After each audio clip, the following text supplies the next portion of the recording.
হয়ে গেছে। আসসালামু আলাইকুম সুপ্রিয় শিক্ষার্থীরা, কেমন আছো তোমরা? আশা করি সবাই ভালো আছো, সুস্থ আছো। তোমাদের আগামী পরশুদিন বাংলা প্রথম পত্র পরীক্ষার আগে দিয়ে তোমাদের এখন পড়াশোনার সময়। তারই মাঝে তোমাদেরকে একটু বিরক্তি করতে চলে আসলাম। তোমরা জানো যে স্কুল অফ এক্সেলেন্সের সাথে তোমাদের একটা নিয়মিত যাত্রা ছিল যে মডেল টেস্ট সলভ হচ্ছে। সেখানে আজকে সর্বশেষ টপিকের ক্লাস, অর্থাৎ সর্বশেষ মডেল টেস্ট আজকে আমরা সমাধান করবো, 10ম মডেল টেস্ট। আজকে আমাদের সাথে যে টপিক আছে আজকে সেটি হলো যে লাল সালুর টপিক। তোমরা জানো লাল সালু সৈয়দ ওয়ালিউল্লাহ রচিত একটি দারুণ উপন্যাস, যেটি থেকে সৃজনশীলতা আসবে এবং এমসিকিউ অনেক প্রশ্ন থাকে, গুরুত্বপূর্ণ বেশ কিছু প্রশ্ন থাকে, এবং তোমরা অনেকে এড়িয়ে যাওয়ার চেষ্টা করো এই উপন্যাসটা অনেক সময়।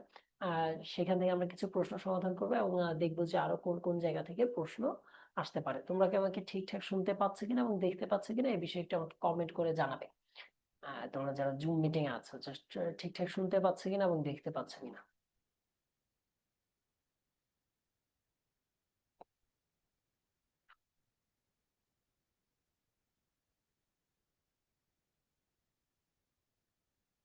ফেসবুকে দেখি, ফেসবুকে কি অবস্থা, ফেসবুকে যারা আছে।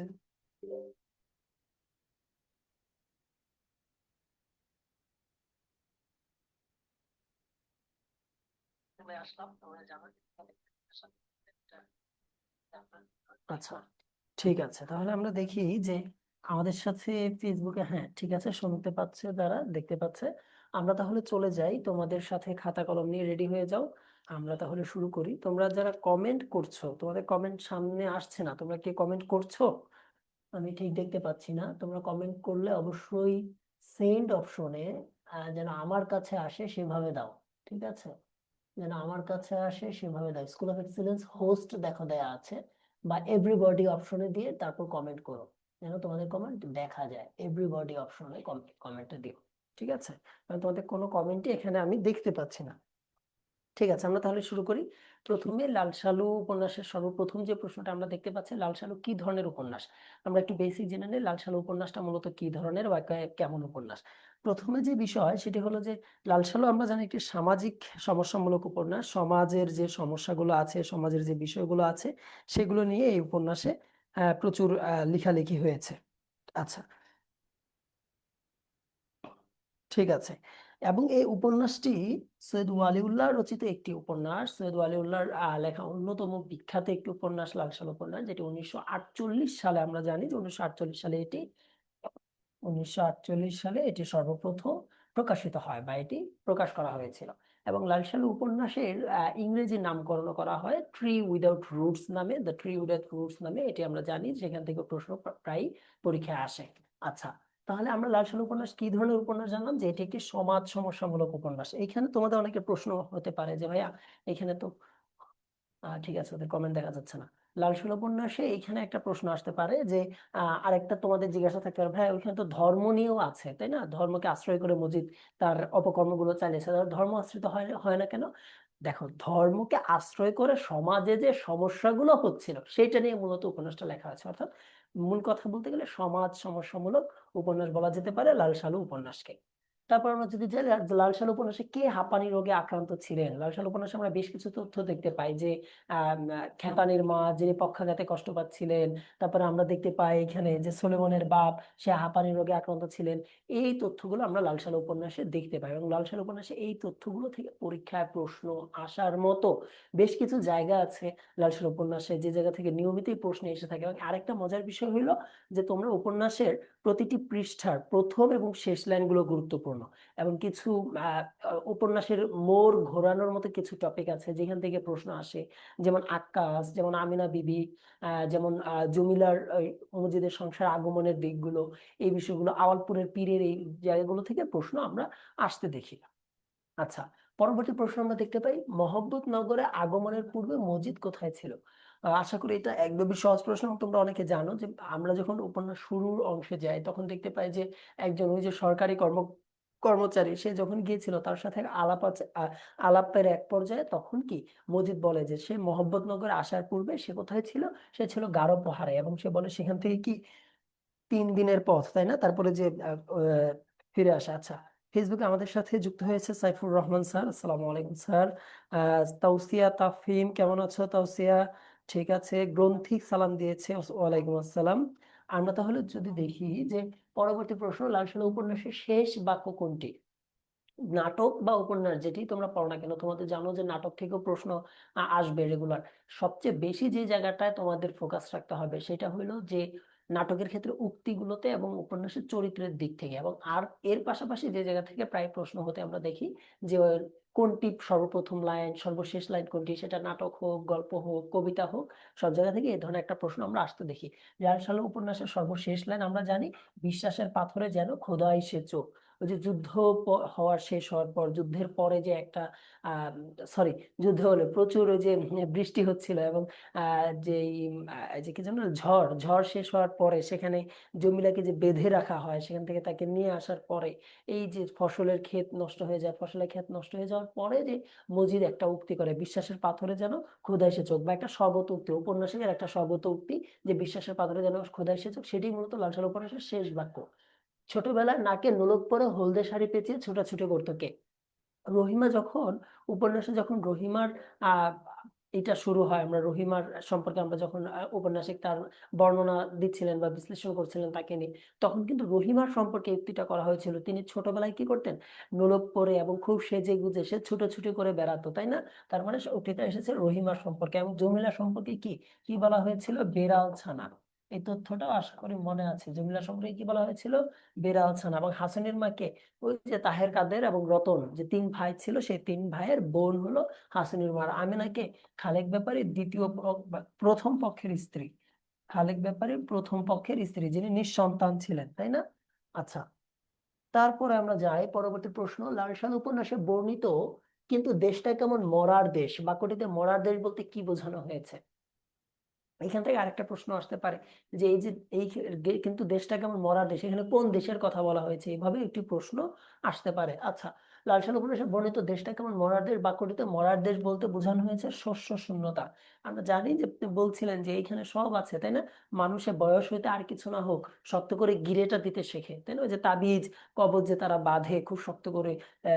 তারপরে বলা হচ্ছে যে তারা মানে সবাই, মানে আর কিছু না পারুক, তারা আমসিপাড়া পড়তে জানে, তারা কালিমা পড়তে জানে, কিন্তু তাদের যে পেটে ভাত নেই সেটি কিন্তু তারা অনেকটাই অগ্রাহ্য করে যাচ্ছে, এবং তাদের ভিতরে কি অনেক দুর্ভিক্ষ ছিল, সেটাই বলা হচ্ছে যে শস্য শূন্য।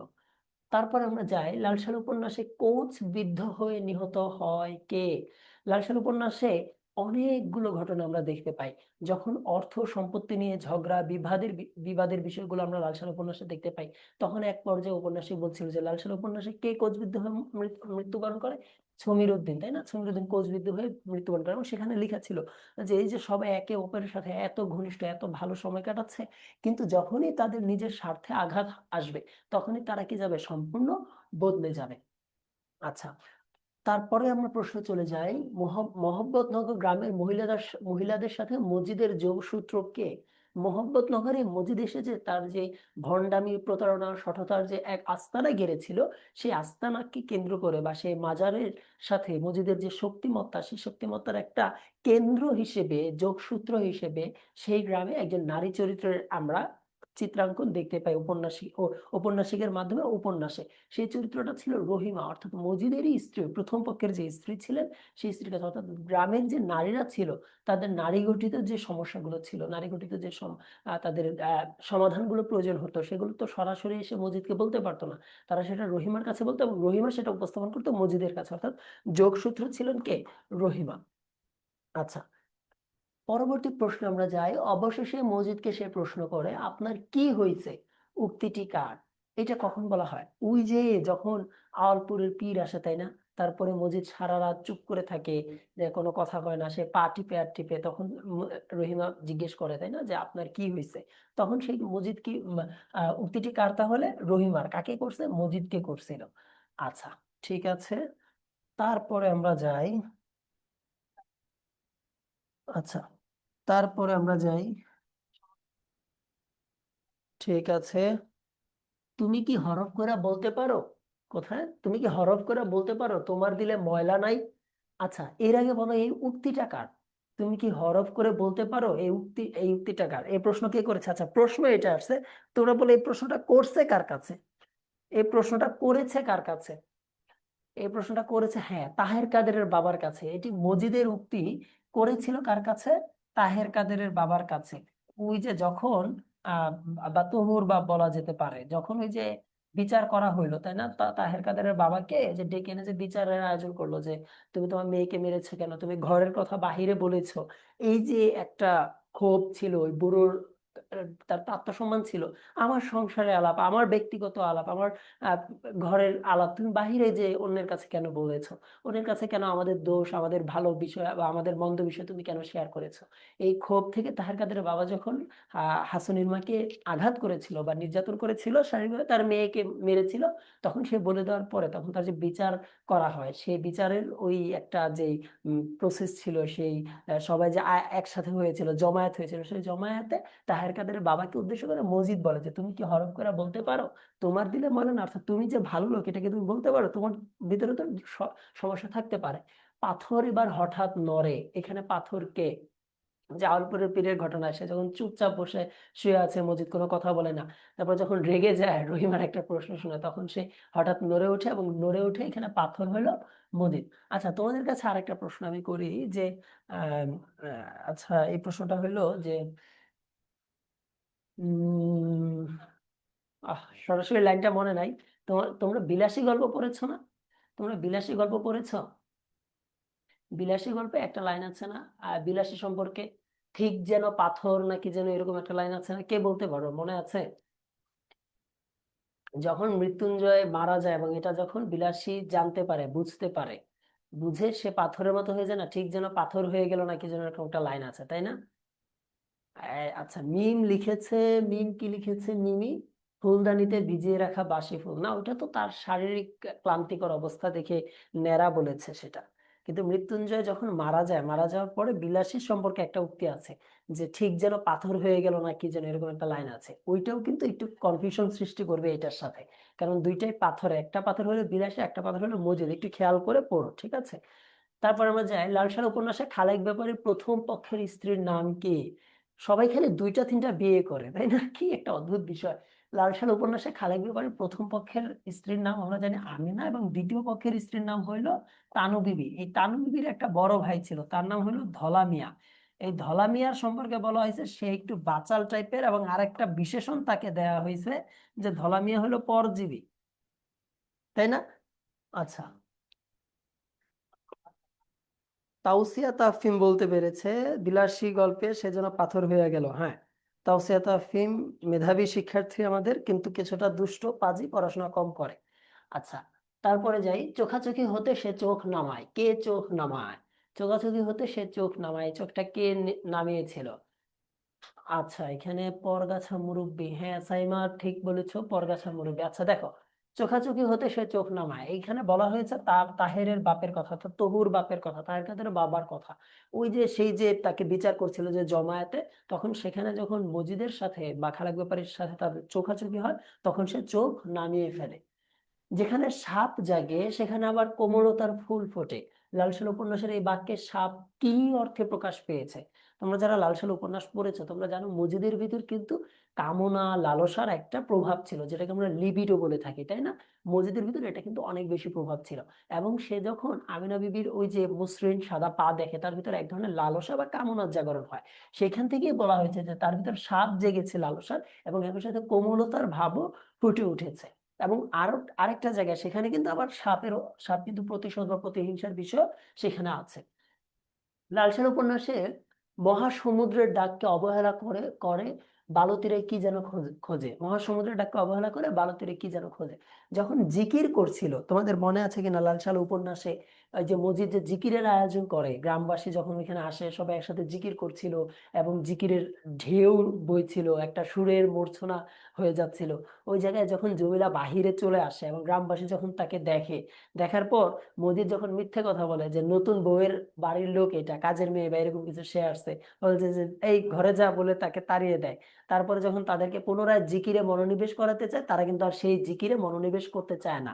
তখন এই উক্তিটা করছিল যে মহাসমুদ্রের ডাককে অবহেলা করে বালু তীরে কি যেন খোঁজে, অর্থাৎ অসীমকে ছেড়ে, অর্থাৎ যে খোদার বাণী তাদেরকে ছুড়ে বলতেছে সেই খোদার বাণীর প্রতি তাদের আর কি নাই, মনোযোগ নাই। তারা দৃশ্যমানের প্রতি আগ্রহ, অর্থাৎ ওই যে নারী এসে তাদের কাছ থেকে চলে গেল সেটার প্রতি তারা আগ্রহ প্রকাশ করছে।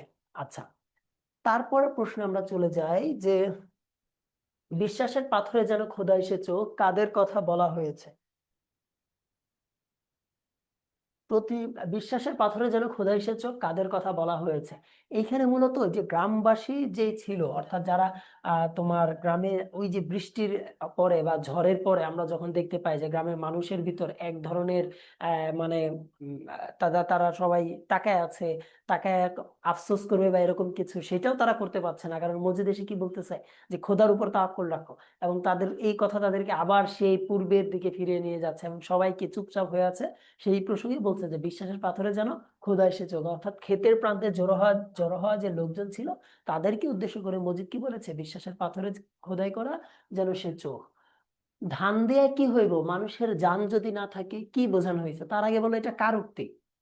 ধান দেয়া কি হইব, মানুষের জান যদি না থাকে, এটা রহিমার উক্তি। মজিদকে উদ্দেশ্য করে সে বলেছিল যখন জমিলাকে নিয়ে এসেছিল এবং জমিলা কোনো নড়াচড়া করছিল না, তখন সে বলে যে ধান দিয়া কি হইব, মানুষের জান যদি না থাকে। অর্থাৎ তার যে একটা ক্ষোভ, একটা যে ক্ষোভ সৃষ্টি হয়েছিল মসজিদের প্রতি যে সে অন্যায় করছে, তখন সে উক্তিটা করে।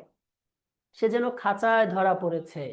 কে খাঁচায় ধরা পড়েছে, তাই না? এটা আমরা দেখলেই বুঝতে পারি। একটু চঞ্চল একজন একজন চরিত্র থাকবে, যে চঞ্চল চরিত্রকে কি আটকে ফেলা হয়েছে। চঞ্চল চরিত্রটা লাল সাল উপন্যাসে একমাত্র চঞ্চল চরিত্রকে, জমিলা, সহজ প্রাণ ধর্ম অধিকারী, সেই জমিলাকে কি করা হয়েছে, খাঁচায় বন্দি করে ফেলা হয়েছে। কারণ পুরো উপন্যাসের যে কুসংস্কার এবং গোঁড়ামির যে রাজত্ব ছিল, সেই রাজত্বে পরাজয় হতে পারতো কখন, যে হচ্ছে যখন সেখানে সহজ প্রাণ ধর্মের কি ঘটবে, আত্মপ্রকাশ ঘটবে। এবং সেই আত্মপ্রকাশকে মজিদ তার অস্তিত্ব সংকট হিসেবে ধরে নিত।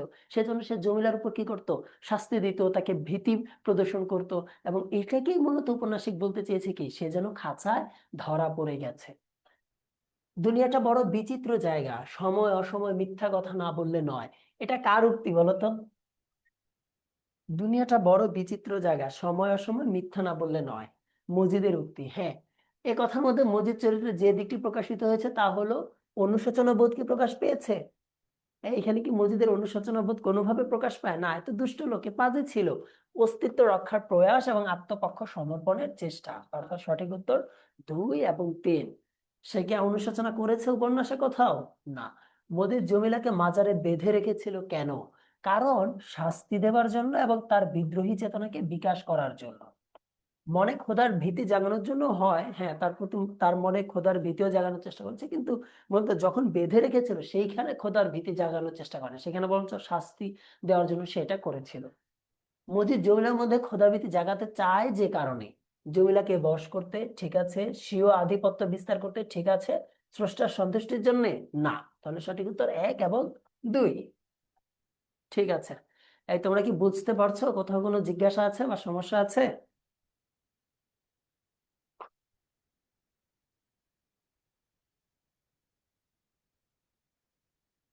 ঠিক আছে, ধন্যবাদ। তাহলে আমরা পরবর্তী প্রশ্নে চলে যাই।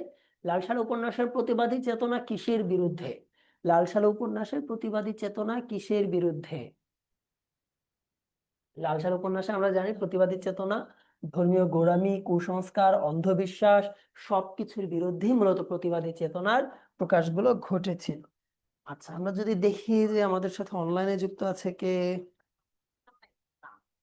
মশিউর রহমান গ্রন্থিক লিখেছে লাল সাল উপন্যাস। আর যাই হোক, মজিদের কিছু উক্তি সেই, হ্যাঁ, মজিদের কিছু উক্তি অনেক সুন্দর, মজা লাগে পড়তে। ঠিক আছে, তাওসিয়া তাহফিম খুব সুন্দর উক্তি প্রশ্নের উত্তর দিচ্ছে। ধন্যবাদ তাওসিয়া তাহফিমকে। আমরা পরবর্তী প্রশ্নে চলে যাই। সন্তান আকাঙ্ক্ষায় রূপার মনে ঝড় উঠে, রূপার সাথে লাল সাল উপন্যাসের মিল রয়েছে কার? সন্তান আকাঙ্ক্ষায় রূপার মনে ঝড় ওঠে, অর্থাৎ একজন নিঃসন্তান নারী, তার অনেক সন্তানের ইচ্ছা আছে, তার যদি একটা সন্তান থাকতো, যেটা আমরা রহিমা এবং আমেনা এই দুজনের ভিতর দেখতে পাই। তাহলে সঠিক উত্তর 1 এবং 2। জমিলা নিজেই তো একটা বাচ্চা মেয়ে ছিল, তাই না? তারপরে যায় জনগণের যারা যোগ সম শোষে মহাজন তারে কয়। অর্থাৎ জনগণকে যারা যোগের মতো, যোগ যে একটা প্রাণী আছে, যোগ কিভাবে শুষে নেয় না রক্ত, বলছে জনগণের রক্ত যেভাবে যদি কেউ এভাবে শুষে নেয় তাকেই মূলত মহাজন বলা হয়। এবং বলছে উদ্দীপকের লাল সালু উপন্যাসে মহাজনদের বৈশিষ্ট্য কি কি তাহলে? মহাজনদের বৈশিষ্ট্য, সে শোষক হবে, ঠিক আছে, সে স্বার্থপর হবে, ঠিক আছে, মানবতা বিরোধী হবে। মানবতা বিরোধী কি হবে বলতো? লাল সালু উপন্যাস অনুসারে কিন্তু লাল সালু উপন্যাস অনুসারে লাল সালু উপন্যাস অনুসারে কিন্তু মানবতা বিরোধী সঠিক উত্তর হবে না। তাহলে সঠিক উত্তর কিন্তু 1 এবং 2। ঠিক আছে, তারপরে যাই। জাহেল শব্দের অর্থ নয় কোনটি? জাহেল শব্দের অর্থ কি? জাহেল অর্থ হলো মূর্খ, জ্ঞানহীন, অবিদ্বান। তাহলে এইটা নয়, বাকি দুইটা অত্যাচার এবং অবিনয়। সঠিক উত্তর 1 ও 2। কলমা জানো মিয়া প্রশ্নটি মজিদ কাকে উদ্দেশ্য করে করেছিল? কলমা জানো মিয়া। এবং এখান থেকে আরেকটা প্রশ্ন কিন্তু লাল সাল উপন্যাসে প্রায় এসে থাকে, যে মিয়া বলে সম্বোধন করার কার অভ্যাস? মজিদ কিন্তু প্রায়ই কি বলতো? মিয়া বলে সম্বোধন করত। তাহলে কলমা জানো মিয়া প্রশ্নটি মজিদ করেছিল মূলত দুদু মিয়াকে, 7 সন্তানের বাবা, তাই না? এবং সে কিছু থেকে কিছু হলে কি বলে? দুদু মিয়ার একটা বিখ্যাত উক্তি আছে, সে কিছু থেকে কিছু হলে কি বলে? কে বলতে পারবা? এই তো সাবাস, সাইমা জান্নাত সবার আগে বলেছে খাইবার পারি না। হ্যাঁ, খালি বলে যে খেতে পারি না, আমি গরিব মানুষ। তারপরে যাই। কুসুম যেদিন জানতে পারে তার স্বামী দয়াল বাবা নাম দিয়ে মানুষের বিশ্বাসের সাথে প্রতারণা করে অর্থ উপার্জন করে, সেদিন থেকে সে যেন কেমন স্তব্ধ হয়ে যায়। কুসুম দেখেছে দরিদ্র কৃষ্ণহরির কাছ থেকে দয়াল টাকা নিয়েছে তার মৃতপ্রায় প্রায় স্ত্রীকে বাঁচিয়ে দিবে বলে, অথচ সবাই জানে আজকালের মধ্যেই মারা যাবে সেই বৃদ্ধের অসুস্থ স্ত্রী। অর্থাৎ একটা গল্প এরকম যে একজন স্ত্রী, সে খুবই ন্যায়বোধ সম্পন্ন, তার স্বামী কি করে অন্যায়ভাবে অন্যের থেকে টাকা মেরে খায়। এখন বলছে এই যে উদ্দীপকে কুসুমের যে মানসিক অবস্থা, এটার সাথে লাল সালু উপন্যাসের জমিলার মিল পাওয়া যায় কোথায়? জমিলার মতো সেও কি ঠাটা পড়া মানুষের মতো হয়ে গেছে। এটা ছাড়া আর কোনোটাই কিন্তু খুব একটা এখানে প্রাসঙ্গিক আমরা দেখতে পাই না। তারপরে আমরা যদি যাই, উদ্দীপকের বৃদ্ধ হরির সাথে লাল সালু উপন্যাসে কোন চরিত্রের সাদৃশ্য পাওয়া যায়? সেটা পাওয়া যায় খ্যাংটা বুড়ির, হাসিনীর মার, ঢেঙ্গা বুড়ো, নাকি তাহেরের মার? বলো, সেটা কার পাওয়া যায়? যে ধরতে পারবে, হ্যাঁ সাবাস, খ্যাংটা বুড়ি। সে এসে কি করছিল? 5 পয়সা 5 পয়সা ছুঁড়ে দিছিল মাজারে, দিয়ে বলছিল আমার ছেলেরে যেন ফিরাইয়া দেয়। মনে আছে সেই ঘটনা? আচ্ছা, তারপরে আমরা চলে যাই। অন্ন চাই, প্রাণ চাই, আলো চাই, চাই মুক্ত বায়ু, চাই বল, চাই স্বাস্থ্য, আনন্দ উজ্জ্বল পরমায়ু, সাহস বিস্মৃত বক্ষপট এ দৈন মাঝারে কবি, একবার নিয়ে এসো স্বর্গ হতে বিশ্বাসের ছবি। উদ্দীপকের আলোকে লাল সালু উপন্যাসের প্রাণময় ও সাহসী চরিত্র কোনটি? লাল সালু উপন্যাসের একমাত্র প্রাণময় এবং সাহসী চরিত্র কে? জমিলা। এর চেয়ে সহজ প্রশ্নই আর হয় না। তারপরে বলছে উক্ত চরিত্র সৃষ্টিতে লেখকের মূল উদ্দেশ্য কোনটি? লেখক কিন্তু চরিত্র বিশ্লেষণের যে অংশ আমরা পাই লাল সালু উপন্যাসে, সেখানে কিন্তু আমরা দেখতে পারি বলা হয়েছে যে জমিলা চরিত্রকে সৃষ্টি করা হয়েছিল লাল সালু উপন্যাসের সেই স্থবির সমাজকে প্রশ্ন ছুড়ে দেওয়ার সাহস নিয়ে জন্মানোর জন্য, এবং তাদেরকে তাদের বিরুদ্ধাচরণ করার জন্য, তাই না?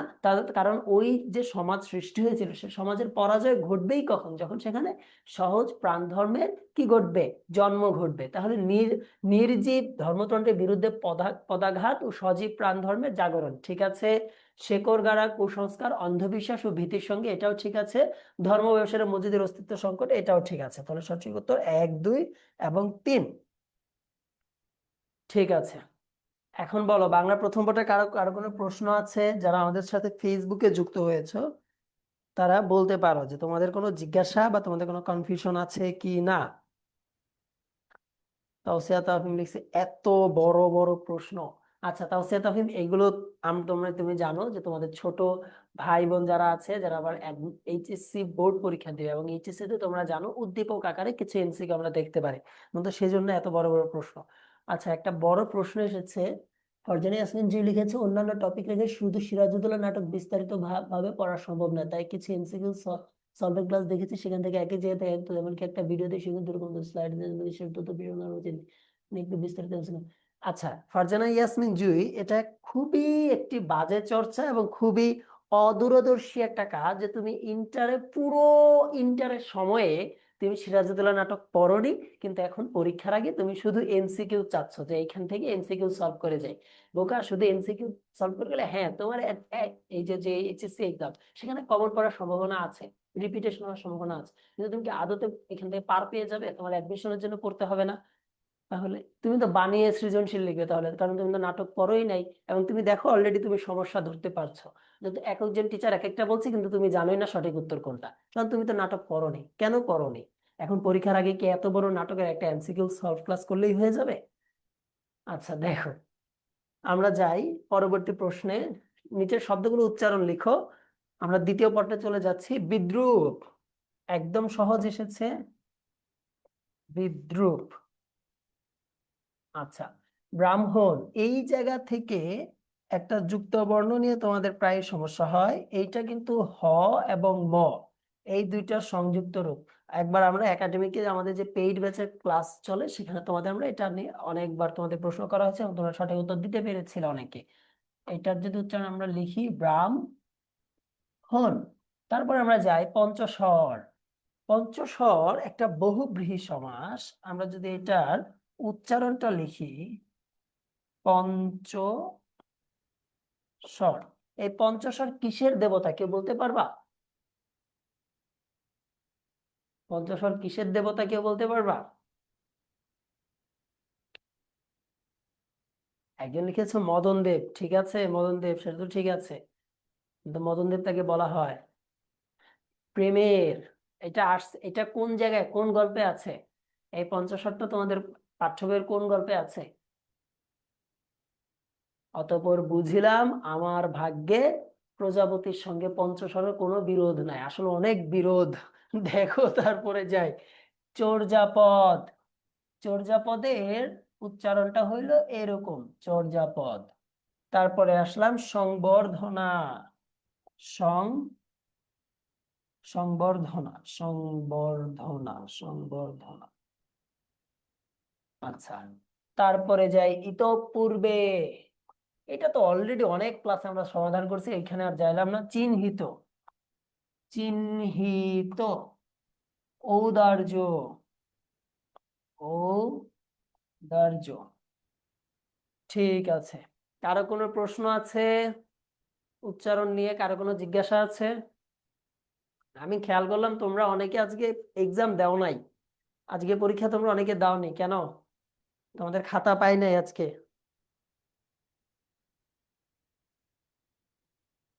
আচ্ছা, সাইমা জান্নাত লিখেছে ভাইয়া সন্ন্যাসী হবে নাকি সন্ন্যাসী? নেশি, সন্ন্যাসী, সন্ন্যাসী, নাসি হবে, কোনো জফলা টফলা হবে না। তারপরে দেখো নিচের শব্দগুলোর শুদ্ধ বানান লিখো।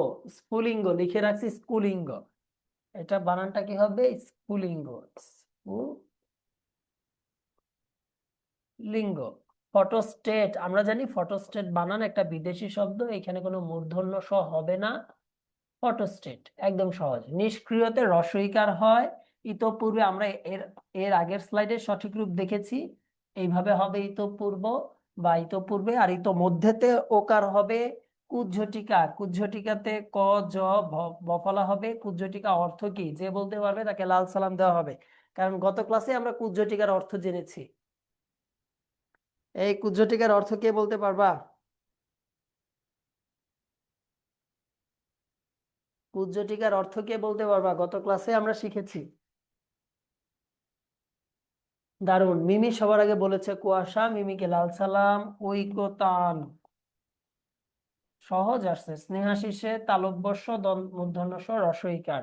কথোপকথন, আমরা জানি কথা যুক্ত উপকথনের সন্ধি এইখানে হইছে, তাহলে আর ও মিলে ওকার হয়ে যায়, আর এটা আসবে কোন প্রথম বর্ণে, তাই না? তাহলে আমরা সেভাবে লিখি কথোপকথন, এটাই হলো শুদ্ধ রূপ, কথোপকথন। তারপর আমরা চলে যাই নিম্নরেখা শব্দগুলো ব্যাকরণিক শব্দ শ্রেণী নির্ণয় করো। একদম সহজ। ইনি আমার কাকা, ইনিটা কি সর্বনাম, বিশেষের পরিবর্তে ব্যবহৃত হয়েছে। ভদ্রলোক ভেবে ভেবে চিন্তে কাজ করেন, কিভাবে কাজ করেন? ভেবে চিন্তে, ক্রিয়া বিশেষণ।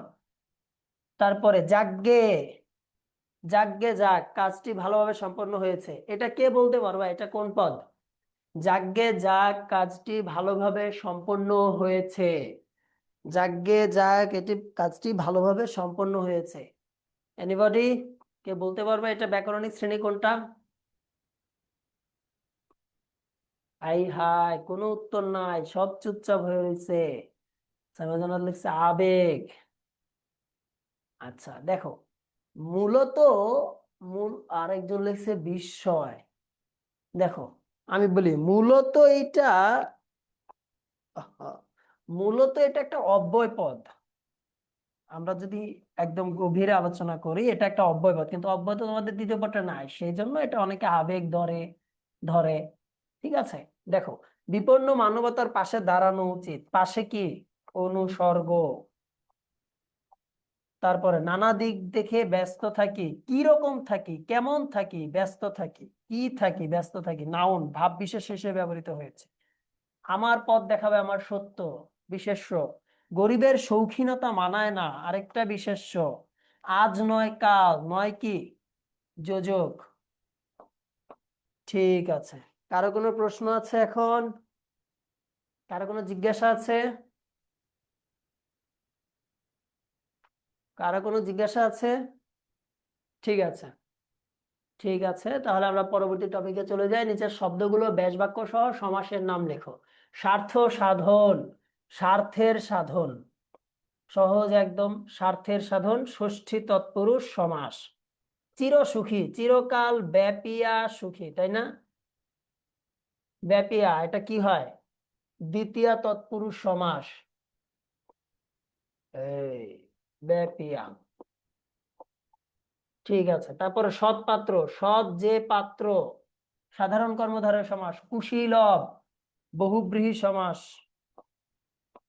কুশীলব কাদেরকে বলা হয় বলতে পারবা? কুশীলব কাদেরকে বলা হয়?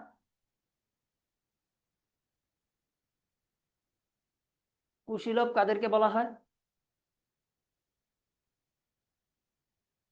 কেউ বলতে পারবা কুশীলব কাকে বলা হয়?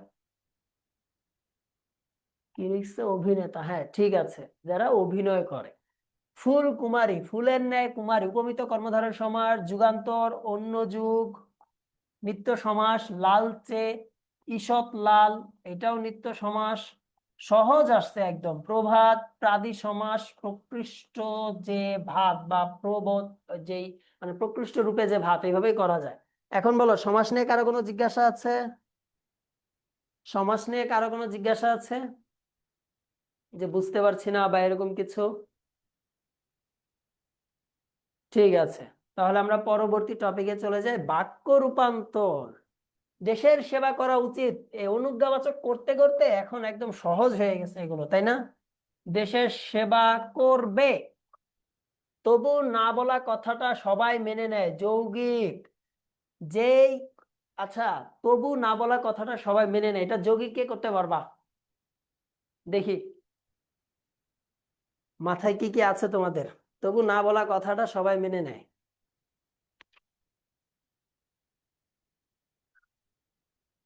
দারুণ সাইমা জান্নাত, সবাই সবার আগেই বলে দিছো।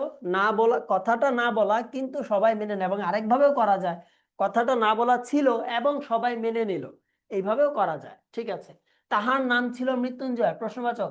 তার নাম কি মৃত্যুঞ্জয় ছিল না? আচ্ছা, এখানে আসতেই হলো নেতিবাচক, এখানে না এসে পারলাম না, বা এখানে না থেকে না এসে গেল না। তিনি আমার প্রণাম লইবার জন্য সবুর করিলেন না, তিনি আমার প্রণাম লইবার জন্য অধৈর্য হয়ে পড়লেন বা ব্যস্ত হয়ে পড়লেন। ছেলেটি অসুস্থতার জন্য অনুপস্থিত, ছেলেটি অসুস্থ এবং অনুপস্থিত। যেসব পশু মাংস খায় তারা অত্যন্ত বলবান, সরল করতে বলছে। আমরা জাস্ট এখানে এক বাক্যে বলে দিব, মাংসাশী পশুরাই কি বলবান হয়, একদম সহজ। বিস্ময়সূচক, এটি ভারী লজ্জার কথা। ছি, কি লজ্জার কথা। এখানে কি বানানটা কিরকম হবে, কি বলতে পারবে? ক রস্বইকার না ক দীর্ঘইকার? হ্যাঁ, ক দীর্ঘইকার। ছি, কি লজ্জার কথা। ঠিক আছে, তারপরে যদি আমরা যাই, বাক্য শুদ্ধ করে লিখো। আরো সহজ আরেকটা টপিক, আমৃত্যু পর্যন্ত। আমরা জানি আমৃত্যু মানে মৃত্যু পর্যন্ত, এখানে আবার পর্যন্ত হবে না, পর্যন্ত কেটে দে। তার পানিতে সমাধি হয়েছে নাকি সলিল সমাধি? তার সলিল সমাধি হয়েছে। সময় বড় সংক্ষিপ্ত হবে, সংক্ষিপ্ত, সময় বড় সংক্ষিপ্ত, এখানে প্রবেশ নিষেধ নাকি নিষিদ্ধ? তারপরে তিনি আরোগ্য হয়েছেন না, তিনি আরোগ্য লাভ করেছেন, আরোগ্য লাভ করেছেন। কেউ মরে বিল সেচে, কেউ খায় শিং না কেউ খায় পাঙ্গাস? এই কেউ মরে বিল সেচে, কেউ খায় শিং নাকি কেউ খায় পাঙ্গাস? কেউ খায় কই?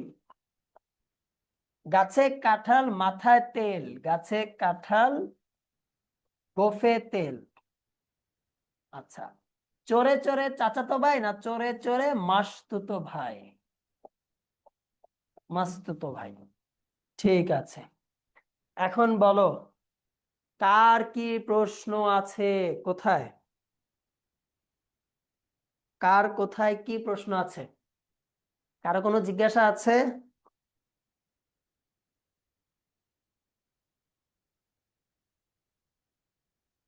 আচ্ছা ঠিক আছে। স্যার সমাস স্কিপ করে উপসর্গ দিব, দিলে ভালো হবে কি? দিতে পারো।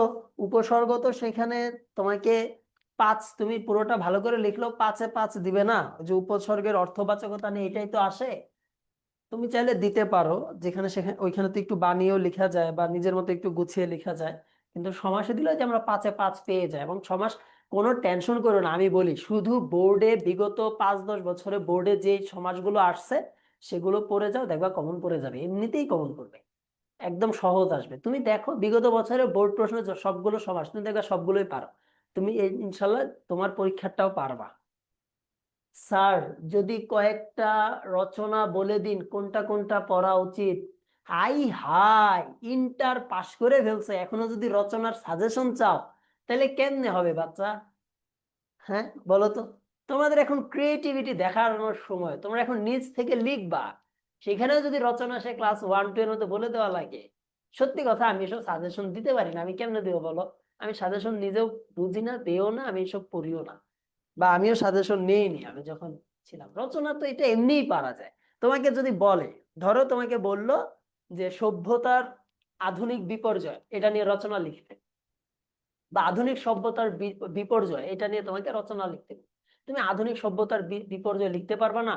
এই কে কে লিখতে পারবা না আধুনিক সভ্যতার বিপর্যয় নিয়ে যদি রচনা আসে, ধরো এই টপিকে কে কে লিখতে পারবা না? এই আধুনিক সভ্যতার বিপর্যয় এইটা ধরো রচনা আসছে, কে কে লিখতে পারবা না? এমন কোন স্টুডেন্ট কি আছো যে লিখতে পারবা না? সবাই তো কমেন্ট করতেছে আমি পারবো, আমি পারবো না। ফারজানা ইয়াসমিন জুই লিখছে আমি পারবো না। শিমু কেন পারবা না? না পারার কি আছে, আধুনিক সভ্যতা কি সেটা লিখবা। আধুনিক সভ্যতার বিপর্যয় গুলো কোথায় হচ্ছে? যুদ্ধ বাড়ছে, তারপরে এআই এর মাধ্যমে মানুষ মানুষের ক্ষতি করতেছে, অনলাইনের মাধ্যমে নারীদের শ্লীলতাহানি হচ্ছে, অনলাইনের মাধ্যমে মানুষ ধোঁকায় পড়তেছে। এগুলো কি আধুনিক সভ্যতার বিপর্যয় নয়? কেন পারবা না বোকা? কি বলে যে পারবো না, ধুর বোকা।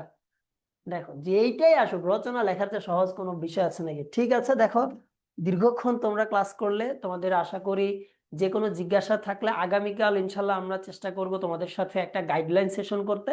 সেখানে তোমরা ইচ্ছা মতো প্রশ্ন করবে, তোমাদের সাথে মিফতা আপু যুক্ত থাকবে ইনশাল্লাহ, তোমাদের সিনিয়র আপু, যিনি ঢাকা বিশ্ববিদ্যালয়ের 3য়তম স্থান অর্জন করেছেন এবং বর্তমানে আইন বিভাগে পড়াশোনা করছেন। এছাড়াও আমি থাকবো, আরো অনেকে থাকবে। সেই গাইডলাইন সেশনে তোমরা মুক্ত মনে যা ইচ্ছা প্রশ্ন করতে পারো, ইনশাল্লাহ আমরা উত্তর দেওয়ার চেষ্টা করব। দেখা হবে ইনশাল্লাহ। ভালো থেকো, সুস্থ থাকো, পড়াশোনা করো, রাত জাগার দরকার নাই, হতাশার কিছু নাই, মন খারাপের কিছু নাই।